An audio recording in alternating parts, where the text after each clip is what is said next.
గతంలో చంద్రబాబు గారు 4.0ను చూస్తారని చెప్పి కొన్ని వార్తలు అయితే వచ్చాయి. సరే, చాలా మంది చంద్రబాబు గారు మోస పద్ధతిలోనే ఉంటారు, ఆయన విధానాలు మార్చుకోరని చెప్పి చాలా మంది అనుకున్నారు. కానీ చంద్రబాబు గారి స్పీడ్ చూసిన తర్వాత, ఇప్పుడు చంద్రబాబు గారి వ్యవహార తీరు చూసిన తర్వాత ఖచ్చితంగా చంద్రబాబు గారు 4.0 అనడంలో సందేహం లేదు. తాజాగా ఈ రోజు కలెక్టర్ల సమావేశంలో గతానికి భిన్నంగా చంద్రబాబు గారు ఒక వీడియో ప్రదర్శించారు. సాధారణంగా చంద్రబాబు గారు ఏంటంటే కలెక్టర్ల సమావేశంలో ఎంతవరకు సబ్జెక్టు తప్ప మిగతా రాజకీయాల గురించి కానీ మిగతా కానీ ఎప్పుడు ఆయన మాట్లాడరు. బట్ ఈరోజు అధికారులకు కూడా చెప్పడం, అంటే విపక్షంగా హోదా కూడా లేదనుకుంటే సరే ప్రతిపక్షం అనుకుందాం, ఆ పాత్ర పోషించాల్సిన వైసీపీ సమాజంలో చేస్తున్నటువంటి దుష్ప్రచారం ఏంటి, అది ప్రజల మీద ఎటువంటి ప్రభావాన్ని పడుతుంది, అధికారులు దానికి ఏ విధంగా స్పందించి ఆ ప్రజలకు వివరణ ఇవ్వాల్సిన అవసరం ఉందనే దాని మీద ఈరోజు చంద్రబాబు గారు అయితే మాట్లాడటం జరిగింది. మనం చూసాం బట్టిప్రోల్లో పోలీసులపై దాడి అని చెప్పి ఒక ఫేక్ వార్త. భారతీరెడ్డి మరి నోటికి అన్నం తినేవాడు ఎవడో అలాంటి వార్త రాయడు. ఆల్రెడీ దీని గురించి మనం వీడియో కూడా చేశాం. సో ఒక ఫేక్ వార్తనైతే వేయటం జరిగింది. వాస్తవానికి అక్కడ ఎటువంటి దాడి జరగల. ఇద్దరు వ్యక్తుల మధ్య, వైసీపీ టీడీపీ నేతల మధ్య జరిగినటువంటి ఘర్షణలో ఒకరి చేయిని ఒకరు పట్టుకున్నారు. అది పోలీసులు గుండె వద్ద పట్టుకున్నారు. సో సైడ్ నుంచి చూస్తే పోలీసులు సొక్కా పట్టుకున్నట్టుగా కనపడింది, కానీ ఇక్కడ పట్టుకున్నది సొక్కా కాదు, కేవలం చెయ్యి మాత్రమే. వేరొక వైసీపీ నేత చేతిని పట్టుకున్నారు. సరే, దాని వీడియో విడుదల చేసిన తర్వాత అందరికీ అర్థమైంది అనుకోండి. ఈరోజు చంద్రబాబు గారు కలెక్టర్ల సమావేశంలో దాన్నే చెప్పారు. వైసీపీ చేస్తున్నటువంటి ఆ ఫేక్ ప్రచారం ఎలా ఉంటుంది, వైసీపీ నాయకులు చేసే ప్రచారాలు ఎలా ఉంటాయి, అలాగే 36 మందిని చంపేశారని చెప్పి వార్త రాశారు. దాని మీద కూడా ఈరోజు చంద్రబాబు గారు స్పష్టంగా ఉన్నారు.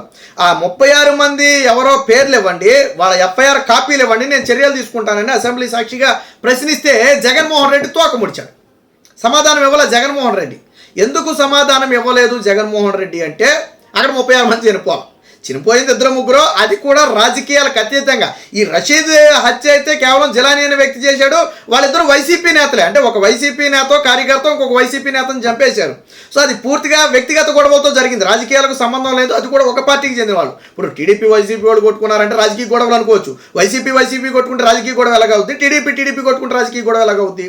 సో కాబట్టి కాదు. కానీ ఏం చేశాడు, ఢిల్లీ వెళ్ళి ప్రెస్ మీట్ పెట్టి ఆ రోజు ధర్నాలు చేసి 36 మంది చనిపోయారని చెప్తారు. నా 36 మంది పేర్లు ఇవ్వచ్చు కదా. మొన్న మీడియా సమావేశంలో అడిగితే జగన్మోహన్ రెడ్డి ఏమన్నాడు, ఆ భోజనానికి టైం అయిపోయిందని చెప్పి లేచి వెళ్ళిపోయాడు. ఓకే, భోజనానికి టైం అయిపోయింది, నువ్వు ఆకలికి ఆగలేవు అనుకుందాం.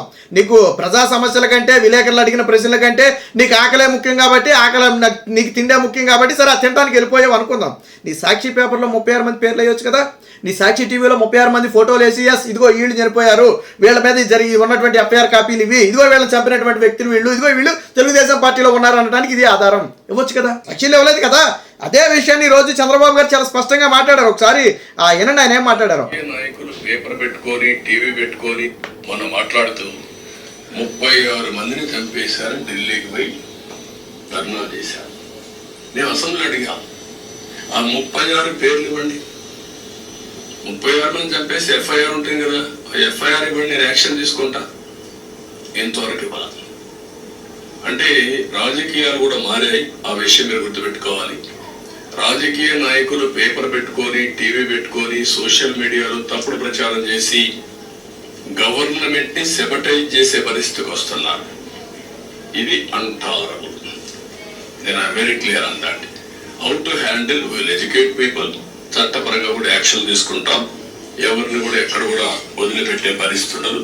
సో విన్నారు కదా, వైసీపీ నాయకులు సాక్షిలో ప్రచారం చేసుకున్నారు, ఢిల్లీ వెళ్ళి ధర్నా చేశాడు. 36 మంది పేర్లు ఇవ్వాలి అంటే ఈ రోజుకి ఇవ్వాలి. జగన్మోహన్ రెడ్డికి స్ట్రైట్ ప్రశ్న. ఈరోజు జగన్మోహన్ రెడ్డి స్పందించాలా? మరి బెంగళూరు పారిపోయాడు అనుకోండి, అది వేరే విషయం, ఆయన రాష్ట్రంలో ఉండలేకపోతున్నాడు. స్పందించాలా జగన్మోహన్ రెడ్డి? ఎందుకనంటే 36 మంది పేర్లను గవర్నమెంట్కి ఇవ్వాల్సిన బాధ్యత జగన్మోహన్ రెడ్డి మీద ఉంది, కానీ ఇవ్వాల. సో అదొకటి. రెండోది ఇది కూడా మాట్లాడారు ఒకసారి అనండి జగన్మోహన్ రెడ్డి.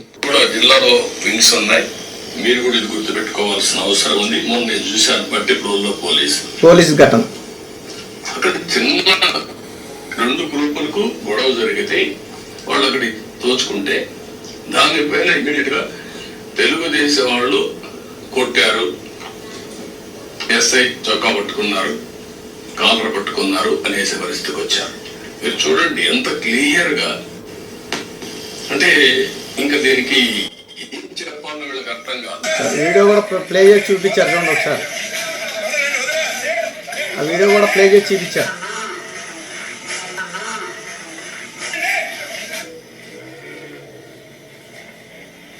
సో చాలా స్పష్టంగా చూడండి. అడుగుతున్నా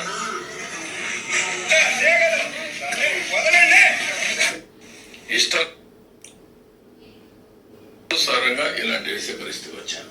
మొన్న మీరు చూశారు, ఈ గవర్నమెంట్ చాలా క్లియర్గా ఉన్నాం.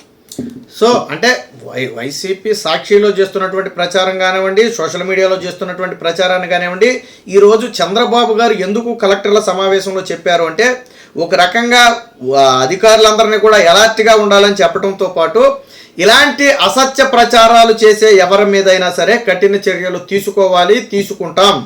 తప్పుడు వార్తలు ప్రచురించి, తప్పుడు కథనాలు ప్రచురించి ప్రజల్లో భయాందోళన కలిగించడంతో పాటు లా అండ్ ఆర్డర్ని దెబ్బతీయటానికి జగన్మోహన్ రెడ్డి ఎంచుకున్నటువంటి విధానమే ఇప్పుడు మనం చూస్తున్నటువంటి విధానం. ఎస్, ఖచ్చితంగా నిజంగా తప్పు జరుగుంటుంటే తప్పును తప్పని ఖండించడం, అందులో ఎటువంటి సందేహం లేదు. కానీ వేరొక ఘటనను తప్పు జరిగినట్టుగా, ఇద్దరు వ్యక్తుల మధ్య జరిగినటువంటి ఒక ఘటనను టీడీపీ నేతలు పోలీసులు చొక్కా పట్టుకున్నారంటే ఏమనుకుంటారు? సమాజంలో పోలీసుల పట్ల టీడీపీ నేతలకు గౌరవం లేదేమో అనుకుంటారు. గతంలో చంద్రబాబు గారు అప్పుడు ఎంపీగా ఉన్నటువంటి కేసినేని నానితో పాటు, అప్పుడు ఎమ్మెల్యేగా ఉన్నటువంటి చింతమనేనితో పాటు ఇతర నేతలు, బుద్ధ వెంకన్న అనుకుంటా బహుశా, వీళ్ళందరితో కూడా అప్పుడు ఆర్టీసీ కమిషనర్గా ఉన్నటువంటి వ్యక్తికి క్షమాపణ చెప్పించారు, బహిరంగ క్షమాపణ. ఏదో ఘటన జరిగితే స్వయంగా ఎంపీ ఎమ్మెల్యే వెళ్ళి బహిరంగ క్షమాపణ చెప్పారు గతంలో. అంటే చంద్రబాబు గారి అడ్మినిస్ట్రేషన్ నిజంగా అధికారుల పట్ల ఎవరైనా తప్పు చేస్తానే సహించడు, అలాగే అధికారులు కూడా హద్దు మీరితే అయినా సహించడు. కానీ నిన్న జరిగిన ఘటన పూర్తిగా అవాస్తవం. దాని ఒరిజినల్ వీడియో వచ్చిన తర్వాత కూడా వైసీపీ నేతలు సరి చేసుకోవాలి, అదే ఫేక్ ప్రచారం చేస్తున్నారు. అంటే కావాలని చేస్తున్నటువంటి ప్రచారం. ఇది నీకు తెలియకో కట్నేసావు. గ్రేట్ ఆంధ్ర.com ఉంది, అది ఎవరిది? వైసీపీకి సపోర్ట్ చేసేది. వాళ్ళు కూడా ముందు పోలీసులపై టీడీపీ నేతలు దాడి వేశారు. పోలీసులు ఒరిజినల్ వీడియో విడుదల చేసిన తర్వాత వాళ్ళే తప్పు అయింది, మేము తప్పుడు వార్త వేసాం, క్షమించాలని చెప్పి, ఇది పూర్తిగా అవాస్తవం, అసలు వీడియోలో దీని వాస్తవం బయటపడిందని చెప్పి తర్వాత వాళ్ళే గ్రేట్ ఆంధ్ర వాళ్ళు పాత ట్వీట్ డిలీట్ చేసి మళ్ళీ కొత్త ట్వీట్ వేశారు కదా. మరి జగన్మోహన్ రెడ్డి, వైసీపీ, సాక్షి మీడియా నువ్వు మన్నాడు వేయాలి కదా. నిన్న మేము కథనం వేసాం, ఇది తప్పుడు కథనం, పోలీసుల మీద దాడి కాదని చెప్పి నువ్వు వేయాలి కదా. వివరణ ఇచ్చిన తర్వాత నువ్వు కథనాలు మార్చాలి కదా, మార్చావా? ఈ రోజుకి అదే ప్రచారాన్ని చేస్తున్నావు. మరి ఇలాంటి వాళ్ళ మీద చర్యలు తీసుకోవద్దా? ఇలాంటి వాళ్ళ మీద ప్రశ్నించుద్దా? ఈరోజు కలెక్టర్ సమావేశంలో చంద్రబాబు గారు అంతే. అందుకని వీడియోలు ప్రదర్శించి, నేను అదే చెప్పింది, గతానికి భిన్నంగా వీళ్ళు చేసినటువంటి వీడియోలు, ఫేక్ వీడియోలు, ఒరిజినల్ వీడియోలని ప్రదర్శించి అధికారులను అలర్ట్ చేశారు చంద్రబాబు గారు. అందుకనే ఎందుకు 4.0 అన్నామంటే అధికారులను ఏ విధంగా చైతన్యవంతం చేస్తున్నారు, చంద్రబాబు గారు ఏ విధంగా మాట్లాడుతున్నారు, మళ్ళీ 95 సీఎం చూస్తారని చెప్పడం కానివ్వండి, ఇవన్నీ కూడా పూర్తిగా గతానికి భిన్నంగా చంద్రబాబు గారి వ్యవహార శైలి ఉంది. మొత్తంగా కలెక్టర్ల సమావేశంలో సాక్షి భాగోతాన్ని, Bharathi Reddy భాగోతాన్ని, Jaganmohan Reddy భాగోతాన్ని, YCP social media భాగోతాన్ని మొత్తాన్ని కూడా ఒక్క వీడియో ద్వారా చంద్రబాబు గారు బయట పెట్టారు. సో చంద్రబాబు గారు ఇలాగే ఉండాలి, ఎందుకంటే ప్రజలకి ఏం చెప్పాలి. ఇప్పుడు జగన్మోహన్ రెడ్డి మాట్లాడి, సాక్షి మాట్లాడి, వీళ్ళు మాట్లాడకపోతే అది నిజం అనుకుంటారు. వాళ్ళు చెప్పింది కూడా అదే. అధికారులు సకాలంలో స్పందించకపోతే అది నిజం అనుకుంటారు. గతంలో 36 మంది కమిటీ ఎస్పీలు లాగా ఉంటుంది, 35 మంది, లేకపోతే పింక్ డైమండ్ లాగా ఉంటుంది గతంలో, లేకపోతే డేటా చోరీ లాగా ఉంటుంది, బాబాయ్ హెచ్కేజీ లాగా ఉంటుంది. ఇవన్నీ కూడా సకాలంలో స్పందించకపోవడం వల్ల వచ్చినటువంటి గతంలో. కాబట్టి ఇప్పుడు ఏదైనా ఒక అసత్య ప్రచారం వచ్చినప్పుడు ఖచ్చితంగా అధికారులు స్పందించాలి, దాన్ని ప్రజల్లోకి తీసుకెళ్లాలని చెప్పి ఈరోజు కలెక్టర్ సమావేశంలో చంద్రబాబు గారు చాలా స్పష్టంగా చెప్పడం జరిగింది.